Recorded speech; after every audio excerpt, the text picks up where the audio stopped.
Hi, I'm Jake Carvey. Today we're taking a look at creating a tracked wipe transition in Final Cut Pro 10. We will be using Cormelt's SliceX plugin to track and build the effect. Drop the clip we are transitioning to into the primary storyline. Then we add the clip we are transitioning from just above it. The woman walking across the screen from left to right creates strong directional movement, which the clip below can either follow or contrast with directly. This presents unlimited opportunities to play along with the rhythm of your edit. Our goal here is to have the wipe follow the shape of the woman, revealing the new scene behind her as she walks. Notice the visible motion blur. This will help greatly with the effect. Okay, so to begin, choose a frame in the middle of the shot where your actor is in a typical pose, and press M to add a marker. From the C2 SliceX effects folder, drag the shape mask layer effect onto the top clip. Ensure that the keyframe icon is set to off. Draw a shape that closely matches the left side of the woman.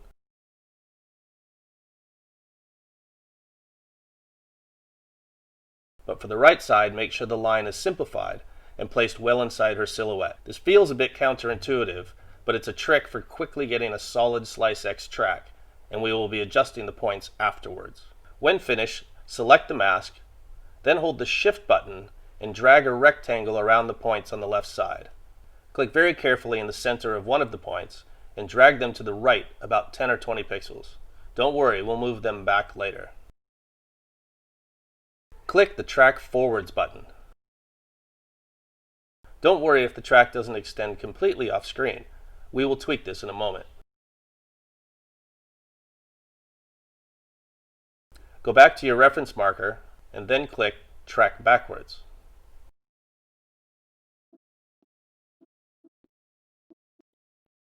Once completed, go back to your reference marker. Reselect the points on the left side, if they are not still selected, and drag them back to line up with the left edge. Now shift select the points on the right hand side of the mask and drag them toward the edge of the screen.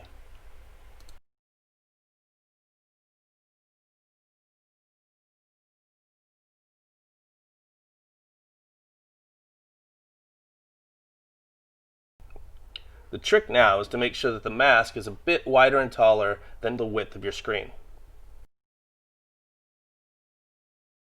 Drag the points one by one to finish the mask. Check the mask along the timeline to ensure that it covers the entire scene from the start. For this particular track, setting the translation settings to translate only actually provides a better result. The final step is to make sure that the mask fully enters and exits the frame at the beginning and the end of her movement. Click the keyframe icon to set it to on.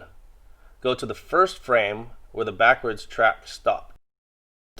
Shift select the points on the left side, drag the mask very slightly to make sure a keyframe is set.